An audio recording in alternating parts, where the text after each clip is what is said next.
नमस्कार दोस्तों, विनय लोधी चैनल में आप सबका स्वागत है। दोस्तों, आज मैं बताऊंगा आपको प्रतिलोम त्रिकोणमिति फलन के बारे में। प्रतिलोम त्रिकोणमितीय फलन। दोस्तों, प्रतिलोम त्रिकोणमितीय फलन के बारे में मैं ये बताऊंगा। ये जो चैप्टर है वो कक्षा 12th का चैप्टर है और हम लोगों ने अभी तक त्रिकोणमिति में sine x cos x tan x sine cos tan cos x वगैरह पढ़ा था, लेकिन अब उसमें हम उसका प्रतिलोम पढ़ेंगे। जैसे कि मान लेते हैं कहीं पर लिखा हुआ है sine theta is equal to x. इसका मतलब हो गया कि जो थीटा है वो एक कोण है पर उसके साइन का मान एक्स, ये हम उसको कहेंगे। परंतु यहाँ से यदि थीटा की वैल्यू निकाली जाएगी तो निकलेगी साइन इनवर्स एक्स। बात समझ में आ गई होगी कि theta is equal to sine inverse x. अब यहाँ से मैं बता दूं कि जैसे कहीं पर लिखा हुआ है साइन इनवर्स एक्स या साइन एक्स का होल इनवर्स, तो दोनों वैल्यू अंतर होता है। यह एक आपका त्रिकोणमितीय फलन है, जबकि साइन एक्स का जो इनवर्स होता है उसको हम लोग लिख सकते हैं 1/sin x और ये ऊपर जाने को बन जाएगा cos x। ये एक अलग चीज़ जो हम लोग पहले पढ़ चुके हैं। अब हम आपको बताएंगे कि त्रिकोणमितीय फलन में साइन इनवर्स एक्स और cos इनवर्स एक्स के बीच में एक संबंध होता है। जैसे ये लिखा हुआ है आपका कि sine inverse x is equal to 1/cos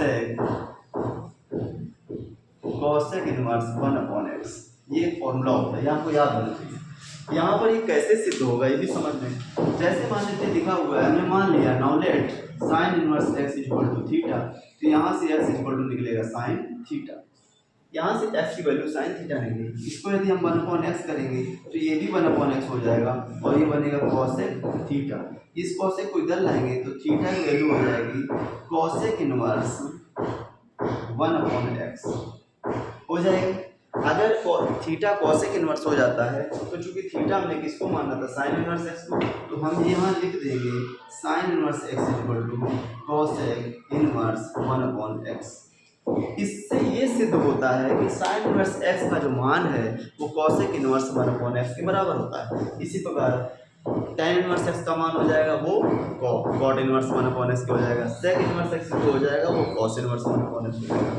यहाँ एक बात मैं और बता दूँ, कहीं पर यदि पाया जाता है साइन इनवर्स x तो इसका जो मान होता है वो सदैव π/2 से अंदर काम करता है, -π/2 से लेकर के +π/2 के बीच।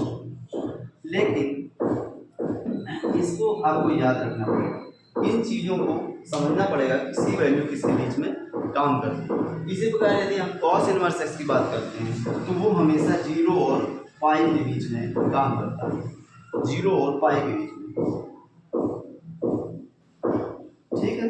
पर अगर हम tan इनवर्स x की बात करते हैं तो वो भी π/2 के बीच में काम करेगा, बट वो बराबर नहीं होगा।